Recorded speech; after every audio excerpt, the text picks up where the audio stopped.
சுத்தநாமத்திற்கு மகிமை உண்டாவதாக.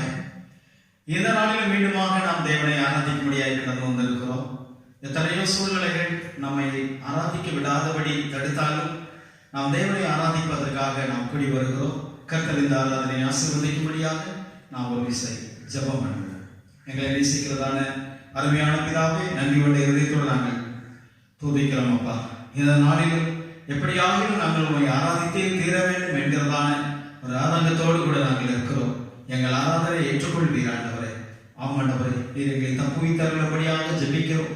இந்த உலகமெல்லாம் பலவிதமான ஆண்டவரை சூழ்நிலைகளை தாக்கப்பட்டு வருகிற இந்த நாட்களில் நீர் எங்களை காப்பாற்றும்படியாக நாங்கள் ஜெபிக்கிறோம். கர்த்தாவே, தொடர்ந்து எங்களை ஆசீர்வதியும்.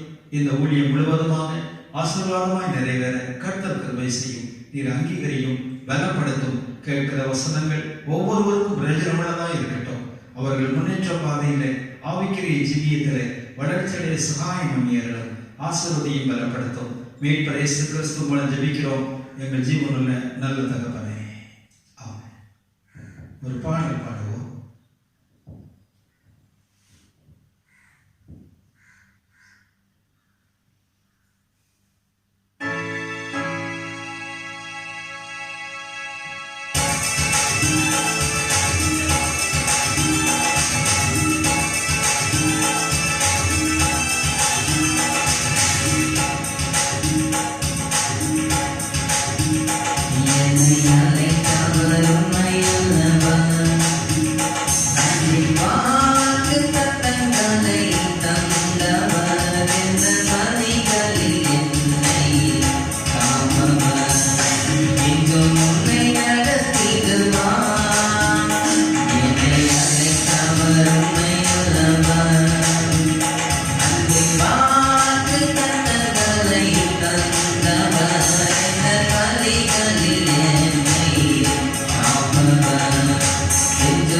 Wow.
அப்படியே நாம் ஆராதனைக்குள்ளாக நாம் கடந்து போகிறோம். ஆண்டவரை ஆராதிப்பதுதான் நமக்கு ஆசீர்வாதம். ஆராதிக்கிற மனிதன் தன்னை காப்பாற்றுகிறார். ஆராதிக்கிறவனை கர்த்தர் தப்புவிக்கிறார். அருமையார்களே, நீங்கள் எத்தனை பேர் இன்னைக்கு தெய்வத்தை ஆராதிக்க போகிறீர்கள்? தெய்வத்தை ஆராதியாதிருப்பேனோ? சங்கீதக்காரன் சொல்லுகிறான், நான் உயிருள்ள காலம் வரையும் நான் உம்மை தொழுது கொள்வேன் என்று சொல்லுகிறான். பரிசுத்த அலங்காரத்துடனே கர்த்தரை தொழுது கொள்ளுங்கள் என்று வேதம் சொல்லுகிறது. அருமையார்களே, ஆராதனை பிரியராக நாம் இந்த நாட்களிலே நாம் காணப்பட வேண்டும்.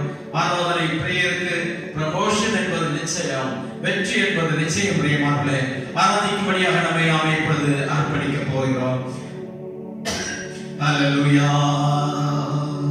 Praise the Lord, praise the Lord, praise the Lord, praise the Lord.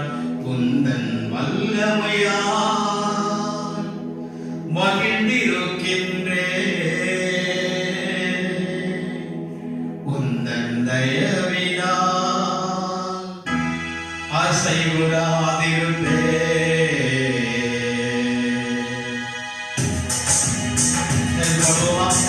Hallelujah. Amen. வல்லமையால் மகிழ்ந்திருக்கின்றேன், உந்தன் தயவினால் அசைவுறாதிருப்பேன். நீ போதுமே என் இயேசுவே, உம்மால் நானே மேன்மை வந்தது. நீ போதுமே என் இயேசுவே, உம்மால் நானே மேன்மை வந்தது. உந்தன் வல்லமையாலே மகிழ்ந்திருக்கின்றேன், உந்தன் தயவினால் அசைவுறாதிருப்பேன். உந்தன் வல்லமையால் மகிழ்ந்திருக்கின்றேன், உந்தன் தயவினால் அசைவுறாதிருப்பேன்.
வல்லமையா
ஆராதிப்பதில் நமக்கு எவ்வளவு சந்தோஷம் இருக்கிறது.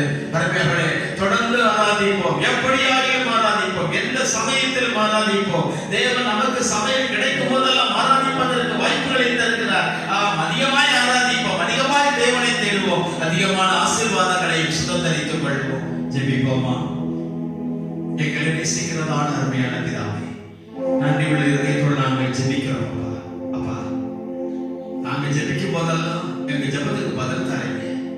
நாங்க ஆராதிக்கும் போதெல்லாம் எங்கள் சரீரத்திலையும் எங்க வாழ்க்கையிலும் ஒரு பெரிய விடுதலையை தாரீங்க. உங்க நோக்கி பார்க்கும் போதெல்லாம் எங்க முகத்தை நீங்க பிரகாசிக்க பண்ணுறீங்க. ஆண்டவரே, உண்மை நம்புகிற நாங்கள் வெட்கப்பட்டு போகவில்லைப்பா. இன்று வரைக்கும் நாங்கள் ஜீவிக்கிறோம். எல்லாம் உடைய தயவு, எல்லாம் அது இரக்கம், எல்லாம் அது காருண்யம் தொடர்ந்தும் இந்த வாரத்திலும் உமது அன்பும் தயவும் ஆசீர்வாதமும் எங்கள் மேல் தொடர்ந்து இருப்பதாக நம்பி இருக்கிறவர்களை வெட்கப்படுத்தாதவரே, அம்மாண்டவரே, நம்பி இருக்கிற ஒவ்வொரு மக்கள் மேலும் நன்மையை கட்டளையிடும்படியாக ஜெபிக்கிறோம். தொடர்ந்து பலப்படுத்தும். உங்களுடைய அன்பின் கரத்தில் அடங்கி இருக்கிறோம். எங்களை ஆசீர்வதி. வேட்பர் இயேசு கிறிஸ்து மூலம் ஜெபிக்கிறோம் எங்கள் ஜீவனுள்ள நல்ல பிதாவே. ஆமென், ஆமென். அப்படியே ஒரு சிறிய செய்திக்கு நேராக நாம் கடந்து போகிறோம். வேத புத்தகத்திலே தானியேல் புத்தகத்திலே 6வது அதிகாரத்தை 20வது வசனத்தை நாம் இன்றைக்கு தியானத்திற்கு எடுத்துக்கொள்ள போகிறோம். தானியேல் 6:20. அங்கே நடந்த ஒரு சம்பவம். தானியேலே, ஜீவனுடைய தேவனுடைய தாசனே, நீ இடைவிடாது ஆராதிக்கிறதான தேவன் உன்னை தப்புவிப்பதற்கு வல்லமையுடையவராய் இருந்தாரா? இன்னைக்கு ஆராதிக்கிற போது நமக்கு ஒரு பெரிய ரட்சிப்பு இருக்கிறது. இடையில்லாத ஆராதிக்கிற ஒரு மனிதன் தான் தானியேல். 3 வேளை எப்போதுமே ஜெபம் பண்ணுவோம். அதனால சிங்க கபியில் அவனை தூக்கி போட்ட நேரத்திலும் கர்த்தர் அவனை தப்புவித்தார். அருமையானவர்களே, ஆராதிக்கிற மக்கள் நிச்சயமாக ஆசீர்வாதமான மக்கள். இந்த நாட்களிலே இன்றைக்கு கொரோனா என்றும் வெட்டுக்கிளி என்றும் உலகத்திலே பல வாதைகள் பூலோகத்தை தாக்கிக் கொண்டிருக்கின்றன. ஏன் காரணம் தெரியுமா? ஜனங்களை ஒன்று நீங்கள் ஆராதிக்க விடாதிருக்கிறீர்கள், இல்லாவிட்டால் நீங்கள் ஆராதியாதிருக்கிறீர்கள். எகிப்திலே ஜனங்களுக்கு ஆராதனை இல்லை.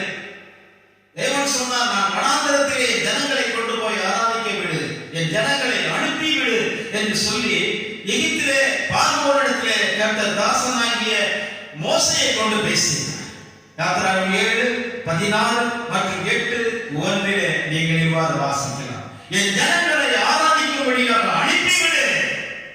அவங்க ஆராதிக்காம இருக்கிறாங்க, அதனால அடிமைத்தனத்தில் இருக்கிறாங்க, அதனால சத்துருவின் அடங்கி இருக்கிறாங்க, வறுமையில் இருக்கிறாங்க, கஷ்டப்படுறாங்க. என் ஜனங்களை ஆராதிக்க விடு. என் ஜனங்கள் மேன்மையை காண வேண்டும். காரணம் என்றால் ஆபிரகாமிலே கர்த்தர் சொல்லப்படுது, நான் உன்னை ஆசீர்வதிக்கவே ஆசீர்வதித்து உன்னை பெருகவே பெருக பண்ணுவேன் என்று சொல்லி இருக்க, தம்முடைய ஜனங்கள் செங்கல் அறுத்து மண்ணை குழைத்து பாடு பட்டு இரத்த வேர்வை சிந்தி அன்றாட உணவுக்காக ஏங்கி ஒரு அந்நிய ராஜாவிடம் கையேந்தி நிற்கக்கூடிய நிலைமை உண்டாகிவிட்டது. என் ஜனங்கள் ஆராதியாதபடியினால் இவ்வாறு சூழ்நிலை வந்தது என்பதை அவர் அறிந்து என் ஜனங்களை ஆராதிக்க அனுப்பிவிடு. அருமையானவர்களே, ஆராதிக்க அனுப்பிவிடாத இடமும் ஆராதியாத இடமும் சபிக்கப்பட்டதாக இருக்கிறது. பிரியமானவர்களே, அங்கேதான் வாதை வரும். நாம் வேத புத்தகத்திலே 10 விதமான வாதைகளை கர்த்தர் எகிப்து தேசத்திலே அனுப்பினார் என்று வேதம் சொல்லுகிறது. ஏன்? அந்த ஆராதியாத இடம். அருமையானவர்களே, அது மாத்திரமல்ல, அந்த ஜனங்களும் தம்முடைய ஜனங்கள் ஆராதியாவது இருந்தார்கள். அருமையானவர்களே, ஆராதிக்கிற ஜனங்களை கர்த்தர் தப்புவிக்கிறார். எரேமியா சொல்லுகிறார், உம்மை அறியாத ஜனங்கள் மேலும் உம்மை ஆராதியாத உம்மை தொழில் கொள்ளாத ஜனங்கள் மேலும் ஒரு உக்கிரத்தை ஊற்றிவிடும் அப்படின்னு சொல்லி ஒரு பிரயாணம் பண்றான். எரேமியா 10ஆம் அதிகாரத்திலே 25ஆம் வசனத்திலே பாருங்க, ஆராதியாத ஜனங்கள் மேல உங்களுடைய உக்கிரத்தை ஊற்றிவிடும், உங்களுடைய கோபத்தை காட்டும்.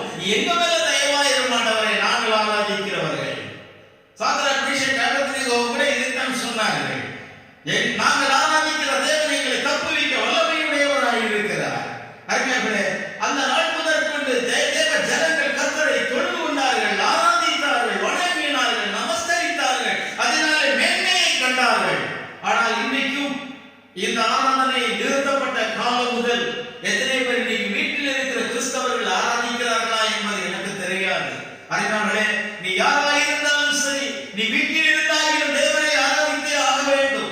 எந்த சமயம் கிடைத்தாலும் வாய்க்காவிட்டாலும் என்ன செய்யுங்க, ஒரு ஜெப வீட்டுல கொஞ்ச நேரமாவது போய் ஒரு ஆராதனை செய்துட்டு வா. அதான் நிம்மதி, அதுதான் ஆசீர்வாதம். பள்ளிகளுக்கு ஸ்கூல் விடுமுறை சந்தோஷமான மாதிரி சர்ச்சு லீவ் விட்ட பிறகு ஜனங்களுக்கு சர்ச்சு பக்கமே வருவதில்லை. ஏன்? அவங்க எல்லாம் ஆராதனையில பிரியம் கொள்ளாத ஜனங்கள். அருமையானவர்களே, அதனால நான் சொல்லுகிறேன், இந்த நாட்களிலே நாம் ஆராதிக்கும் பொழுது கர்த்தர் நம்மை தப்புவிக்க வல்லமை உடையவராய் இருந்தார் என்று வேதம் சொல்லுகிறது. ஆண்டவர் சொன்னார், பூமியிலே எங்கும் தொழுது கொள்ளுகிற காலம் வரும். நம்முடைய ஜனங்கள் எப்படி தொழுது கொள்ள வேண்டும் என்று விரும்புகிறார்? அவர் ஆவியோடும் உண்மையோடும் தொழுது கொள்ள வேண்டும் என்று ஆண்டவர் விரும்புகிறார் என்று யோவான் 4:23 வேதவசனம் சொல்லுகிறது. அருமையானவர்களே, இந்த நாட்களிலே நாம் எப்படியாயிலும் தொழுது கொள்ள வேண்டும், எங்கிருந்தாலும் தொழுது கொள்ள வேண்டும். சட்டம் போட்டு தடுத்து நிறுத்தின நேரத்திலும் அந்த தானியேல் எனக்கூடியவன் தொழுது கொள்ளக்கூடியவனாய் காணப்பட்டான். கர்த்தர் அவனை உயர்த்தினார். கொள்ளை அந்த சிங்கம் அவனை சேதப்படுத்தவில்லை. அருமையானவர்களே, நம்மையும் கூட ஒன்றையும் சேதப்படுத்த விட மாட்டார். இன்றைக்கு வெட்டுக்கிளிகள் வருகின்றன, கொரோனா எனக்கூடியதான கொள்ளை நோய் வருகிறது. எகிப்திலே கர்த்தர் 5வது வாதையாக கொள்ளை நோயை கொடுத்தார் என்று வேதம் சொல்லுகிறது. அருமையானவர்களே, அதற்கு பின்பாக 8வது வாதையாக வெட்டுக்கிளிகளை அனுப்பினார். கீழ்காற்றானது எகிப்திலே வெட்டுக்கிளிகளை கொண்டு அப்படியே குவித்தது. எகிப்தின் ஆதாரங்கள், அந்த திரவியங்கள் எல்லாம் பட்சிக்கப்பட்டன. அருமையானவர்களே, நீ என் ஜனங்களை ஆராதிக்க அனுப்பிவிடு. ஆராதனை கூடத்தை மூடுவது மிகப்பெரிய தவறு. ஆராதனை நிறுத்துவது மகாபெரிய தவறு. அங்கே பஞ்சங்களும் கொள்ளை நோயும் இப்படி வண்டுகளும் தவளைகளும் அந்த காலத்திலே வந்தது போல இந்த நாட்களிலும் கூட கொடிய சூழ்நிலைகள் உருவாவதற்கு ஒரே காரணம் ஆராதனைகள் நிறுத்தப்படுவதே. அருமையானவர்களே, அந்த இதை யார் இன்னைக்கு புரியுறாங்க? எல்லாம் மெடிக்கல் பிரகாரமா பாக்குறாங்க, அரசியல் ரீதியா பாக்குறாங்க. தெய்வீகத்தை நீங்கள் சற்று சிந்தித்து பாருங்கள் என்றுதான் நான் கேட்கிறேன். அருமையானவர்களே, அதுவே நம்முடைய வாழ்க்கையிலே ஆபத்தை உண்டாக்கும். ஆராதிக்கிற ஜனங்களை தடை செய்யாதிருங்கள். அவர்கள் மூலமாக தான் அந்த வாழ்க்கையிலே ஆசீர்வாதங்களை தேவன் தருகிறார். வேத புத்தகம் சொல்லுகிறது, இந்த தானியேலுக்கு தடை விதித்தார்கள். ஆனாலும் இந்த தானியேல் வேத புத்தகத்தை சொன்னது போல அவன் உண்மை உள்ள மனிதனாய் இருந்தான். தானியேல் 6:4 சொன்னது போல அவன் உண்மை உள்ளவனாய் இருக்கிறபடியினாலே அவரிடத்திலே யாரொரு குற்றத்தையும் காண முடியவில்லை. இன்னும் 23 சொல்லும் பொழுது அவன் தேவன் பேரிலே விசுவாசம் உள்ளவனாய் காணப்பட்டான் என்று வேதம் சொல்லுகிறது. உண்மை உள்ளவன், தேவன் பேரிலே விசுவாசம் உள்ளவனாய் இருந்தான். அவன் ராஜாவுக்கு யாதொரு நீதிகளும் செய்யாதவன் என்று 22வது வசனம் சொல்லுகிறது. மேலும் நீங்கள் 5வது அதிகாரத்தில் 11வது வசனத்தை பார்ப்பீர்கள் என்றால் தேவர்களின் ஆவி அவனுக்குள் இருக்கிறது. தேவனுடைய ஆவி அவனுக்குள் இருக்கிறது. அதான் பின்னாடி சொல்லும்போது 12வது வசனத்துல ஒரு விசேஷித்த ஆவி உனக்குள் இருக்கிறது. அருமையானவர்களே, அது ஞானத்தையும் புத்தியையும் விவேகத்தையும் வெளிச்சத்தையும் கொடுக்கக்கூடியதாக இருந்தது. ஆராதிக்கிற மனிதனுக்கு கொடுத்த ஆசீர்வாதம் பரிசுத்த ஆவியின் அபிஷேகம்.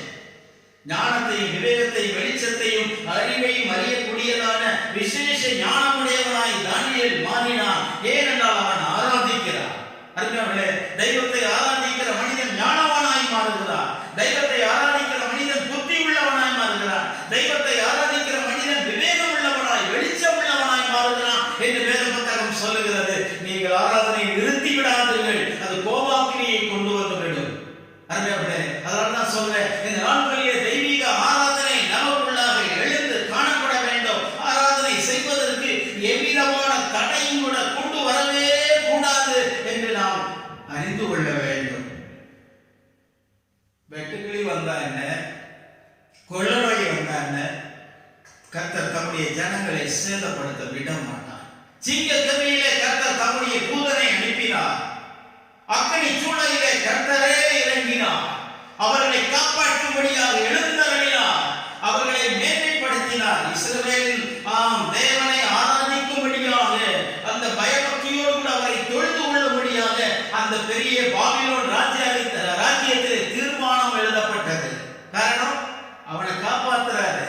அருமையானவர்களே, கிறிஸ்தவன் ஒவ்வொருவனை கர்த்தர் காப்பாற்ற வல்லமையுடையவராய் இருக்கிறார். நான் எவ்வளவு பக்தி வைராக்கியம் உள்ளவனாய் இருக்கிறேனோ அவ்வளவாய் கர்த்தர் நம்மை என்ன செய்கிறாரே, காப்பாற்றுகிறார். வெட்டுக்கிளி ஆராதியாத ஜனங்களுக்கு கொடுக்கிறதான கோபாக்கினை. இரண்டாவது, கிறிஸ்தவ ஜனங்களாய் இருந்தாலும் கூட அவருடைய கற்பனைகளை கட்டளைகளை கை கொள்ளாமல் போவார்கள் என்றால் அது அவர்களுக்கு வருகிறதான சாபம் என்று உபாகமம் 28வது அதிகாரத்திலே நீங்கள் 28வது வசனத்திலே படிக்கலாம். அது அவர்களுக்கு சாபம். வெட்டுக்கிளியும் கொள்ளை நோயும் வரும். ஏன்? கற்பனைகளை கை கொள்ளாது கட்டளைகளை கை கொள்ளாது இருப்பாய் என்றால் அது சாபம். அதனாலதான் சொல்றேன், சாபமோ அவங்க இந்த கோபாக்கினையோ ஆராதிக்கிறவனை ஒன்றும் பண்ண முடியாது. அதனால சங்கீத அந்த சொல்ற அவன் ராஜா சொல்ற, நீ இடைவிடாது ஆராதிக்கிறதால தேவன் உன்னை தப்புவிக்க வல்லமையுடையவராய் இருந்தாரா? இந்த கேள்விக்கு பதில் என்ன? ஆம், என் தேவன் என்னை தப்புவித்தார். சிங்கத்தின் வாயை கர்த்தர் கட்டி போட்டார். ஹல்லேலூயா. பிரியமானவர்களே, இந்த நாட்களிலே கர்த்தர் நமக்கு எதிராக எழும்புகிற ஆயுதங்களை கர்த்தர் தடுத்து நிறுத்துவார். நாம் ஆராதிக்க பழகுவோம். அருமையானவர்களே, அந்த ஆராதனையிலே உள்ள ஆசீர்வாதங்களை அநேகர் அறியாது இருக்கிறார்கள். ஆண்டவர் எப்போதுமே ஆராதிக்கிறதிலே ஆராதிக்கிற ஜனங்கள் மத்தியிலே பிரியம் கொள்ளுகிறவராய் இருக்கிறார். யாக்கோபு என்ன செய்கிறாங்க? பலிபீடத்தை கட்டிய இடத்திலே மீண்டுமாக வந்து கர்த்தரை தொழுது கொண்ட நேரத்திலே கர்த்தர் அவரோடு கூட எழுந்தருளி பேசினார். அருமையானவர்களே, நம்மோடு கூட பேசுகிறவர் ஆராதிக்கிற இடத்திலே நிச்சயமாக எழுந்தருளி நம்மோடு கூட பேசுவார். அருமையானவர்களே, அதனால தான் சொல்றேன், நாம நம்முடைய தேவன் தப்புவிக்க வல்லமை உடையவராக இருந்தார். அதனால கிறிஸ்டியன் பீப்புள்னாலே நமக்குள்ள ஒரு சில மாறுபட்ட காரியங்கள், வைராக்கியங்கள் இல்லைங்களா காணப்பட வேண்டும். அந்த தானியேலுக்குள் அது காணப்பட்டது. என்ன? உண்மை உள்ளவனாயிருந்தார். உண்மை உள்ளவனாயிருந்தார். தேவன் பேரிலே அவர் விசுவாசமாயிருந்தார். நீதிகேடு யாருக்கும் செய்யாதவனாய் காணப்பட்டான். அது மாத்திரமல்லாது அவன் என்ன செய்கிறார்? தேவனுக்கு ஞானம் அவனிடத்திலே காணப்பட்டது. பரிசுத்த ஆவி அவனிடத்திலே காணப்பட்டது. இப்படி எத்தனையோ காரியங்களை தானியேலை பற்றி சொல்லலாம். ஏன்? ஆராதிக்கிறவனுக்கு அத்தனை கிஃப்டா தாங்க. அது அவனுடைய வாழ்க்கையில் மிகப்பெரிய ஒரு பதவியை கொடுத்தது. அந்த நாட்களில் அபிஷேகம் பண்ணப்பட்ட தானியேல் சிங்காசனத்துல என்ன செஞ்சாங்க? வச்சு ஆளுகை செஞ்சாங்க. அந்த ராஜ்யத்திற்கு அதுதான் இப்படி செயல்படுகிறபடியினால நிச்சயமாக அந்த ராஜ்யம் பாதுகாக்கப்படும். ஆனால் இன்றைக்கு ஆராதியாத ஜனங்கள் ஆளுகை செய்கிற இடத்திலே கர்த்தர் விரோதியாய், கர்த்தர் எதிராளியாய் செயல்படுவார் என்று வேதம் சொல்லுகிறது. பிரியமானவர்களே, கர்த்தரை எதிர்த்து நிற்கக்கூடியவன் யார்? யாராலும் ஒண்ணும் பண்ண முடியாதுங்க. ஏன்னா அகில உலகத்தை மண்ட சராசரங்களை படைத்து இன்றும் ஆளுகை செய்து வருகிறவர் நம்முடைய தேவனாகிய கர்த்தர் ஒருவரே. அந்த தேவனால் கூடாத காரியம் ஒன்றும் இல்லை. உன்னை ரட்சிக்கவும் முடியும், உன்னை உயர்த்த முடியும், உன்னை மேன்மைப்படுத்த முடியும். அவர் என்ன வேணாலும் செஞ்சு அவருக்கு கையில என்ன செய்யுங்க, அதிகாரம் இருக்கு. இப்ப மாதிரி இந்த வெட்டுக்கிளி சாதாரண வெட்டுக்கிளியா இருக்குது.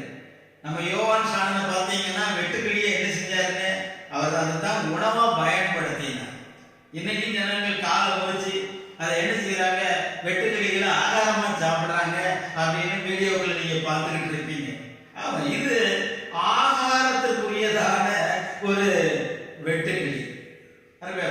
வெட்டுக்கிளியை புசிக்கலாமா என்று கேட்டால் வேதாகமம் புசிக்கலாம் என்று சொல்லுகிறது. அது எப்படிப்பட்ட வெட்டுக்கிளி என்ற லேவியராகும் புத்தகத்திலே நீங்கள் 11ஆவது அதிகாரம் 22வது வசனத்திலே நீங்கள் பார்ப்பீர்கள் என்றால் இந்த வெட்டுக்கிளிகளை புசிக்கலாமே. அருவருப்பு. யோவான் அதை போய் புசித்து இருக்கிறான்னு சொல்லாதீங்க. கர்த்தர் அதை புசிக்கலாம் என்று அனுமதித்தார். தேவன் சில காரியங்களை புசிக்கலாம் என்றார், தேவன் சில காரியங்களை புசிக்க கூடாது என்றார். புசிக்கக்கூடியவைகள் வெட்டுக்கிளிகள். ஆனால் இனி ஒரு காலம் வரப்போகிறது. உபத்திரவ காலத்தின் அடுத்த கட்டமான மகா உபத்திரவ காலம் எனக்கூடிய 3.5 வருட காலத்திலே ஒரு வெட்டுக்கிளி வரப்போகிறது.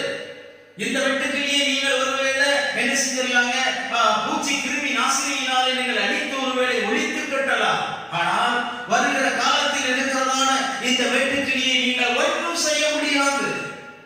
நீங்கள் வெளிப்படுத்தின விசேஷம் 9வது அதிகாரத்தை திறந்து 1ஆம் வசனம் முதல் நீங்கள் திறந்து வாசித்து பாருங்கள். பரலோகத்திலிருந்து ஒரு நட்சத்திரத்தை விழக் கண்டேன். அவன் கையிலே பாதாள குழியின் வாசலை திறக்கத்தக்கதாக ஒரு சாவி கொடுக்கப்படுகிறது. அவன் அந்த குழியை திறந்து விடுகிறான். அப்பொழுது சூளையிலே, அக்னி சூளையிலே எழுப்பி வருகிற புகையை போன்ற திரளான புகை அப்படியே சூரியனையும் சந்திரனையும் அப்படியே மறைத்தது. கொஞ்ச நேரத்துக்கு அப்படியே புகையாக வருது. அதிலிருந்து ஒரு வெட்டுக்கிளி, திரளான கூட்டமான வெட்டுக்கிளி பறந்து வந்தன. அவைகள் பார்ப்பதற்கு எப்படி இருக்கும் என்றால் மனிதர்களுடைய முகத்தை போன்றே அதற்கு முகம், அதற்கு ஒரு போர் கிரீடம், அதற்கு ஸ்திரீகளை போன்றதான முடி, அதனுடைய மார்பானது இரும்பு கவசம் போன்று அப்படி ஒரு பலம் உள்ளது. அருமையானவர்களே, அது திரளாய் என்ன செய்துங்க, புறப்பட்டு வந்தது. அதனுடைய பற்கள் எப்படி இருக்கும், அப்படியே சிங்கங்களின் பற்கள் போல் இருக்கும் என்று சொல்லப்பட்டிருக்கிறது. அதற்கு பின்பாக என்ன வாசிக்கிறோம், அவைகளுக்கு தேள் கொடுக்கை போன்ற, தேள் வாளை போன்ற ஒரு வாலும் இருக்கு. ஒரு தேள் பறந்து வருதுன்னு பார்த்தா யாருக்கெல்லாம் பயம் வராது. தேள் பறந்து வருவதற்கு ஒரு கொடுக்கு இருக்குது. அது மனிதனை கொல்லும்படியான அதிகாரம் அல்ல, ஆனால் அது மனிதனை சேதப்படுத்தவும் அவனை வேதனைப்படுத்தவும் உத்தரவு பெற்று வந்தவைகள் என்று வேத புத்தகம் சொல்லுகிறது. இது யாரை கடிக்கும், யாரை சேதப்படுத்தும்? அறிஞர்களே, தேவனுடைய முத்திரையை தன்னுடைய நெத்தியிலே தரித்திராத மனிதன் ஒவ்வொருவனையும் வேதனைப்படுத்தும்படியாக அந்த வெட்டுக்கிளியானது வரும் என்று வேதம் சொல்லுகிறது. அறிஞர்களே, இந்த வெட்டுக்கிளியை சமைச்சு சாப்பிடுறாங்க என்று வெட்டுக்கிளியை பற்றி பயம் வரலாம் உங்களுக்கு. இனி வரப்போகிறது தான் பயங்கரமான வெட்டுக்கிளி. அந்த வெட்டுக்கிளியை ஒருவனும் சேதப்படுத்த முடியாது, மனிதனை சேதப்படுத்த முடியாது அதிகாரம் கொடுக்கும். அது விருட்சங்களையோ மற்ற எதையும் சேதப்படுத்தாது, மனிதனை மாத்திரமே அது சேதப்படுத்ததான அதிகாரத்தை பெற்றதாய் வரும் என்று வேத புத்தகம் சொல்லுகிறது. யாரை கடிக்கும், அதைத்தான் முக்கியம். தேவனுடைய முத்திரையை தன்னுடைய நெற்றியிலே தரித்திராத மனிதனை, தானியேல் தேவனுடைய முத்திரையை தரித்தவன், பரிசுத்த ஆவியை பெற்றவன்.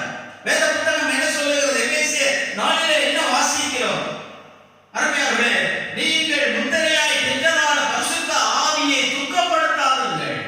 நீங்கள் வீட்டில் நாளுக்கென்று முத்திரையாய் பெற்றதான பரிசுத்த ஆவியை துக்கப்படுத்தாதீர்கள் என்று வேதம் சொல்லுகிறது. பிரியமானவர்களே, பரிசுத்த ஆவி என்பது ஒவ்வொரு மனிதனுக்கும் பரலோக ராஜ்யத்திற்கு போகக்கூடியதான ஒரு இபாஸ், ஒரு டோக்கன். இல்லைங்களா? அந்த பாஸ் இருந்தா போகலாம். இன்னைக்கு பரிசுத்த ஆவியை பெறாத அருமையான தேவனுடைய பிள்ளைகளே, நீங்கள் சற்று சிந்தித்து பாருங்கள். நீங்களும் அந்த நாட்களில் இருந்தால் அது உங்களையும் கிடைக்கும். அதனாலதான் சொல்றேன், பரிசுத்த ஆவியை பெற்றுக் கொள்ளுங்க. இன்னைக்கு பரிசுத்த ஆவிக்கு தடை வந்தது போல இன்னைக்கு ஜனங்களை என்ன செய்யறது? ஆவிக்குள்ளாக ஆராதிக்க விடாமல் பாடல்களை பாடியே ஆராதித்து நாம் ஜனங்களை என்ன செய்கிறோம்? அப்படியே ஒதுக்கி தள்ளுகிறோம். முன்னாடி என்ன செய்வாங்க? அப்படியே பேரண்ட் மீட்டிங் சொல்லி காத்திருப்பு கூட்டம் சொல்லி ஒண்ணு வச்சு 2 மணி நேரம் 3 மணி நேரம் ஒரே ஆவியில நிறைவேற்றி விடுவோம். இந்த நாட்கள் அதெல்லாம் இல்லை, ஃபுல்லா பாட்டு. நாம கூட இன்னைக்கு பாட்டெல்லாம் படிக்கிட்டு இருக்கிறோம். ஏன்னா அந்த டைம் அவ்வளவுதான் பிக்ஸ் பண்ணி இப்படி கொண்டு போக முடியுது. ஜனங்களை அப்படியே ஆராதிக்க விடுவார்கள். அந்நிய பாஷையோடு துதித்து தேவனை மகிமைப்படுத்துவார்கள்.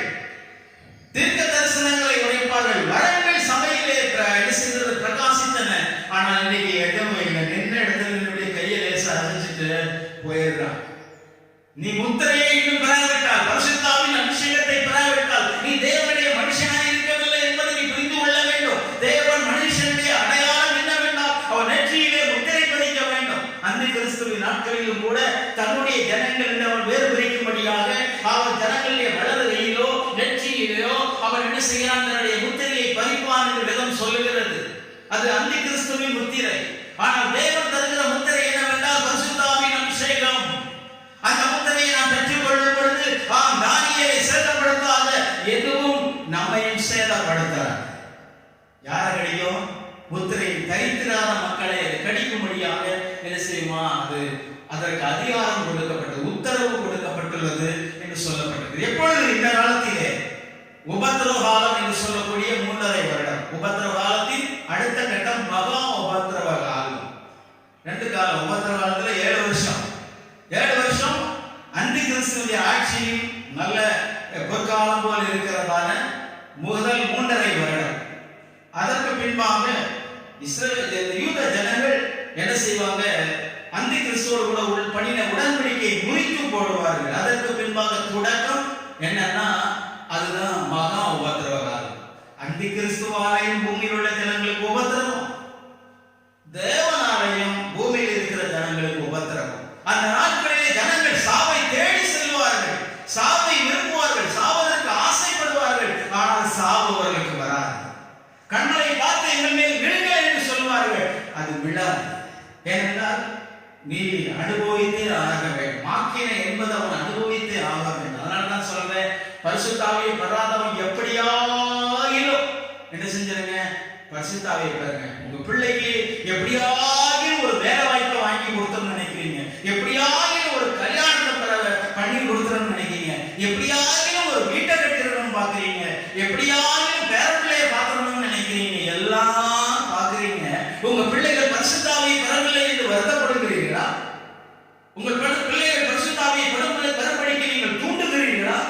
அது யாராக இருந்தாலும் அது விட. அதனால தான் சொல்றேன், யாரை சேதப்படுத்தாது? ஆவியினாலே ஆராதிக்கிற மனிதனை என்ன செய்யுங்க? அது சேதப்படுத்தாது. இன்னைக்கு ஆராதனை ஆவியில நடக்கல, விளங்குதுங்களா? ஆவியானுடைய கட்டுப்பாட்டில் நடக்கல, ஆவியானுடைய இஷ்டப்படி நடக்கல, மனிதனுடைய கட்டுப்பாட்டில் இன்னைக்கு ஆராதனை நடக்கின்றது. இந்த ஆராதனை ஓய வேண்டும், அபிஷேகம் பெற வேண்டும் மக்கள். அப்பொழுது மாத்திரமே வருகிற அந்த கோபாக்கினைக்கு தப்பித்துக் கொள்ள அவர்களால் முடியும். பிரியமானவர்களே, அதனால சொல்றேன், இந்த வசனத்தை கேட்கிற ஒவ்வொருவரும் வெளிப்படுத்தும் விசேஷம் 9வது அதிகாரத்தை திறந்து வாசித்து பாருங்கள். மகாபெரிய ஒரு வெட்டுக்கிளி வர இருக்கிறது. சிங்க பற்கள் அதற்கு அது கடிச்சா அப்படியே சதை வச்சிடும்.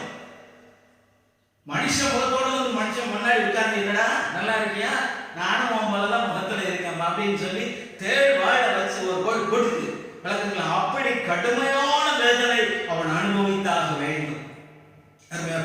இந்த வெட்டுக்கிளிக்கு இந்த பதறாங்க, இந்த கொள்ளை நோய்க்கே இப்படி எல்லாம் கஷ்டப்படுறாங்க. இனி வரப்போகிறது பிரியமானவர்களே, அந்தி கிறிஸ்துவின் ஆட்சியிலே பஞ்சமும் கொள்ளை நோயும் தேவனால் வரக்கூடிய கோபாக்கினைகள் அத்தனையும் வர இருக்கிறது. அறிஞர்களே, தப்பித்துக் கொள்ளும்படியாக நீங்கள் இங்கே ஆராதி. அதைத்தான் நான் சொல்லுகிறேன். கிறிஸ்தவர்கள் என்ன செய்யறாங்க? இன்னைக்கு ஆராதனைக்கு போறது இல்லை. முன்னாடி ஒரு காலத்திலே ஆராதனைக்கு போக மாட்டான், இப்ப வீட்டுல வச்சு ஆராதனை பண்ண மாட்டான். வேற புத்தகத்தை கையில் எடுக்கிறது, வாசிக்கிறது இல்லை, தியானிக்கிறது இல்லை. இதெல்லாம் கூட தேவனுடைய உக்கிர கோபம் மேலே வருவதற்கான காரணமாக அமைந்துவிடக் கூடாது என்பதை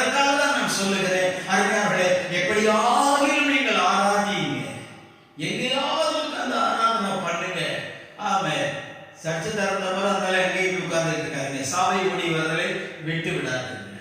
அதனால தாவீது ஜெபிக்கிற மனிதனாய் ஆராதிக்கிற மனிதனாய் இருந்தார். சட்டம் ஆராதிக்க கூடாது என்று தடை சட்டம் போட்ட நேரத்திலும் தட்டையை மீறி என்ன செய்யறாங்க? எருசலேமை நோக்கி பலகணியை திறந்து வைத்து தான் எப்போதும் செய்கிறபடியே 3 வேளையும் அவன் ஜெபித்தான். சட்டம் என்ன சொன்னது? அவனை சிங்க கபியிலே தள்ளுபடியாக உத்தரவிட்டது. அவனை தூக்கி உள்ள போடுறாங்க. அந்த ராஜாவுக்கு என் மேல ஒரு பெரிய பாசம். நல்ல தெய்வ மனுஷன், நல்ல ஞானம், புத்தி உள்ள மனுஷன். இவனை போல ஞானம் வேற எவனுக்கு கிடையாது. நல்ல காரிய சமர்த்த. ஆமா, இவனை போய் போட வேண்டியிருக்கு. இந்த ஜனங்க இப்படி பண்ணிட்டாங்களே வேதனையோடு போறான். ராத்திரி எல்லாம் ராஜாவுக்கு தூக்கல. விடிய காலம் ஓடி வந்துடுறான். பதற்ற குரலிலே, தானியேலே, ஜீவனுள்ள தேவனை ஆராதிக்கிற என்னுடைய ஜீவனுள்ள தேவனுடைய தாசனே, நீ இடைவிடாது ஆராதிக்கிறவரான தேவன் உன்னை தப்பு வைக்க வல்லமை உடையவராக இருந்தாராப்பா அப்படின்னு அவரை கஞ்சிரா. உள்ள இருந்து ஒரு சத்தம் வருது. நான் ராஜாவுக்கு நீதிகேடு ஒன்றும் செய்யவில்லை, தெய்வத்திற்கு நான் ஒரு காரியம் தீமை ஒன்று செய்யல, அதனால கர்த்தர் என்னை காக்கும்படிக்கு தம்முடைய தூதனுக்கு கட்டளை இட்டார் என்றா. உடனே ராஜாவுக்கு சந்தோஷம். அவனை தூக்குங்கடா ராஜாவை, என் பிள்ளைய அப்படின்னு தானியேல் அப்படியே தூக்கி எடுக்கிறாங்க. இவனுக்கு விரோதமாய் பேசின அத்தனை பேரையும் கூலியில தூக்கி போடுங்க, சிங்கக்கபியில போடுறேங்கிறாங்க. அவங்க அத்தனை பேரையும் தூக்கி உள்ள போடுறாங்க. அது அவர்கள் கீழே விழுவதற்கு முன்பாக அந்த சிங்கம் அவர்களை பட்சித்து கொண்டது. தெய்வத்தின் பிள்ளைகளை குற்றவாளியாகவும் தெய்வத்தை ஆராதிக்கிறவனை குற்றவாளியாகவும் அறிஞர்களே அவனை தேச துரோகியாகவும் நினைக்காதீர்கள். அவன்தான் தெய்வீக மனிதன். மற்றவர்களை அந்த சிங்கம் பட்சிக்கப்பட்டது. எல்லாம் உங்களை நினைவுபடுத்தும்படியாக, நீங்கள் எதை செய்தால் எப்படி நடக்கும் என்பதை நினைவூட்டும்படியாக இந்த வேத புத்தகம் ஒவ்வொரு காரியத்தையும் தெளிவுபடுத்தி வைத்திருக்கிறது. அந்த நாட்டு அரசியல் தலைவர்கள் எல்லாரும் கூட இந்த வேத புத்தகத்தை வைத்துதான் ஆட்சி செய்தார்கள். அதனாலே அவருடைய ஆட்சி செழிப்பாய் இருந்தது. இன்னைக்கு இந்த வேத புத்தகத்தை அப்புறப்படுத்தவருடைய ராஜ்யம் இருளடைகிறது. அருமையார்களே, தேவனை சேர்ந்து ஆராதிப்போம். எத்தனை பேர் உங்களை நீங்கள் அர்ப்பணிக்க போகிறீர்கள்? தேவனால் அந்த முத்திரையை பெற்றுக்கொள்ள முடியாத அர்ப்பணியுங்கள். கற்பனைகளை கை கொள்ளுங்கள். சாபம் இல்லாத கட்டளைகளை கை கொள்ளுங்கள். அருமையார்களே, ஜனங்களை ஆராதிக்க விடுங்கள். அதுவே நம்முடைய வாழ்க்கை வெற்றியை தரும். மோசேயை மார்வானை கூப்பிட்டு மீண்டுமாக இந்த வெட்டுக்களுக்காக ஜெபிக்க ஒரு கட்டளையிட்ட பார்வோர் கட்டளையிட்ட போது ஜெபித்தார்கள். கர்த்தர் மேற்காற்றை கட்டளையிட்டார். அப்படியே வெட்டுக்கிளிகளை சிவந்த சமுத்திரத்திலே கொண்டு போய் போட்டது என்று வேத புத்தகம் சொல்லுகிறது. அருமையார்களே, வாதையும் கூடாரத்தை நீக்கி போடவும் அவரால் முடியும். அதனால ஜபம் தான் அதை செய்தது. மனிதன் நினைக்கிறதா கிருமி நாசினி தெளிச்சோடனால ஒன்றும் போகாது. கர்த்தர் தான் அதை நீக்கணும். அதனாலதான் சொல்றேன், கர்த்தரை ஆராதிக்க உங்களை அர்ப்பணியுங்கள். அருமையார்களே, என் அருமையான தேவனுடைய பிள்ளைகளே, முதலாவது தேவனுடைய கட்டளைகளுக்கு கீழ்ப்படியுங்கள். இரண்டாவது அபிஷேகத்திற்காக போராடுங்கள். நீங்கள் வைராக்கியம் உள்ள ஒரு கிறிஸ்தவ ஜீவியம் தானியேலை போல செய்யுங்கள். எந்த வாரம் வந்தாலும் உங்க வீட்டு பக்கம் வராது. வாதை உன் கூடாரத்தை அணுகாது. ஜெபிப்போமா? கண்களை மூடுவோம். எங்களை நேசிக்கிறதான அருமையான பிதாவே, நன்றியுடைய இதயத்தோடு கூட நாங்கள் ஜெபிக்கிறோம். அப்பா, இந்த நாளிலும் கூட நாங்கள் ஆராதிக்கிற தேவன் தப்புவிக்க வல்லமை உடையவராய் இருக்கிறார் என்பதை நாங்கள் உணர்ந்தோம். ஆண்டவரே, ஆமாண்டவரை, உம்மை ஆராதிக்கிறவர்களை நீர் எப்படியாவது தப்புவிக்கிறீர். கொள்ளை நோய்க்கும் ஆண்டவரே எல்லா தீமைக்கும் நீர் விலக்கி தப்புவிக்கிறீர். தானியேலை தப்புவித்தவர் எங்களை கூட தப்புவிக்கும்படியாய் நாங்கள் ஜெபிக்கிறோம். தாவே, உம்மை ஆராதிக்கிற ஜனங்கள் ஒவ்வொருவரையும் தப்புவிக்கும்படியாக ஜெபிக்கிறோம். யாரு கொள்ளையோ கொள்ளை நோயோ ஆண்டவரே ஸ்தோத்திரம் அப்பா, அந்த வெட்டுக்கிளியோ சிருஷ்டிகள் யாதொரு காரியமோ அவர்களை சேதப்படுத்தாதபடி காப்பாற்றும்படியாக ஜெபிக்கிறோம். எங்கள் தேவைகளை கர்த்தர் தொடர்ந்து சந்திங்க. ஆண்டவரே, கொடுக்கிறவர்களை கர்த்தர் ஆசீர்வதித்தருடையபடியாக நாங்கள் கொண்டாடுகிறோம். இந்த ஆராதனை கர்த்தர் இம்மட்டமாக பொறுப்படுத்தபடியாலே ஸ்தோத்திரம். தொடர்ந்து எங்களை ஆசீர்வதியும். உம்முடைய ராஜ்யத்திற்கென்று எங்களை அபிஷேகித்து ஆசீர்வதித்து உயர்த்தும்படியாக உம்முடைய அன்புதரத்தில் கேள்வி மன்றாடுகிறோம். அப்படியே செய்து எங்களை உயர்த்தும், மேன்மைப்படுத்தும். எல்லா கன மகிமை நமக்கே தருகிறோம். மேற்பர் இயேசு கிறிஸ்துவால் ஜெபிக்கிறோம் எங்கள் ஜீவனுள்ள நல்ல பிதாவே, ஆமென். என் ஆத்துமாவே கர்த்தரை ஸ்தோத்திரி, என் முழு உள்ளமே அவருடைய பரிசுத்த நாமத்தை ஸ்தோத்திரி. என் ஆத்துமாவே கர்த்தரை ஸ்தோத்திரி. கர்த்தர் செய்த சகல உபகாரங்களை மறவாதே. ஆமென். நம்முடைய கர்த்தராகிய இயேசு கிறிஸ்துவின் கிருபை, பிதாவாகிய தேவனுடைய அன்பும் பரிசுத்த ஆவியானவருடைய ஐக்கியமும் அன்யோன்யமும் அவருடைய வருகை மட்டும் விசேஷமாய் தேவ சமூகத்தில் வந்திருக்கிற உங்கள் அனைவரோடும் இந்த வசனத்தை கேட்ட யாவர் மேலும் சதாகாலமும் தங்கி இருப்பதாக. ஆமென். ஆமென். கர்த்தர் தாமே உங்கள் யாவரையும் ஆசீர்வதிப்பாராக. God bless you. நன்றி.